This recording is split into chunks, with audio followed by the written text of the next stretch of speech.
Unfortunately, some members of the media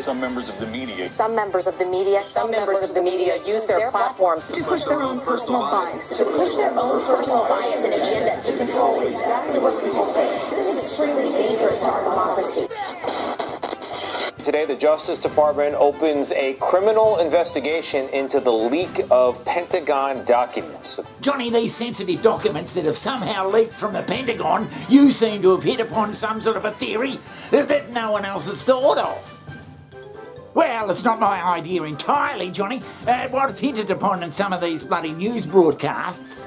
Right, yeah, I suppose. Yeah, that the US, they've deliberately put these bloody documents out in the public forum, so people will look at them and say, oh, isn't it terrible, it's a terrible leak, we all know what's going on now, when in actual fact the fucking US is going to do the exact opposite.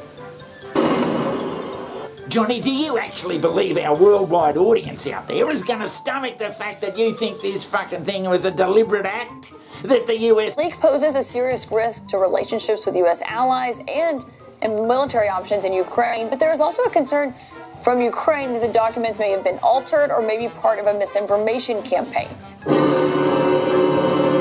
Indeed, and some of these documents seem to indicate that they may run out of shells sometime this month if the replenishment does not speed up. And I think partly that is potentially one of the benefits of a leak like this, because it places more pressure on Western allies of Ukraine to resupply Ukrainian stocks of those missiles to allow them to really respond to the Russian offensive, which is currently being undertaken by President Vladimir Putin's troops. So there is sort of that bonus element of it, but of course it is quite... Holy shit!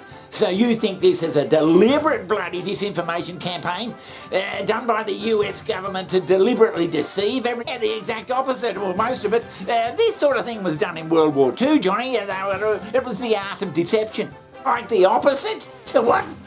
Yeah, they're saying this and that and the other thing, and we're going to do this and do that.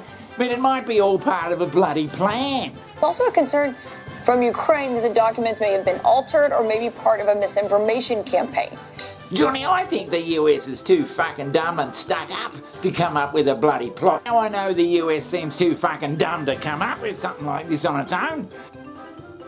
But you never know. It could be a disinformation bloody program they're running, so that everybody, including the Ukrainian government, think they're going one way and the fucking US is going to go the other. Has anybody thought of that? Johnny, you've been found correct, though, in a lot of dumb-ass fucking conspiracy theories in the past. Maybe you're going to be proved correct with this one, too. And these documents sat out there for 2 weeks or whatever, and no one paid any bloody attention. Did that get up the bloody, the US government's bloody nose, and they think, hey, no one's paying attention, we got to bring attention to it, so do something. So talk about the platforms that they're being released on. Discord is what, for gamers? And hey, presto, it suddenly hits the news. Dozens of pages of classified material are spreading online after being originally posted on a gaming platform.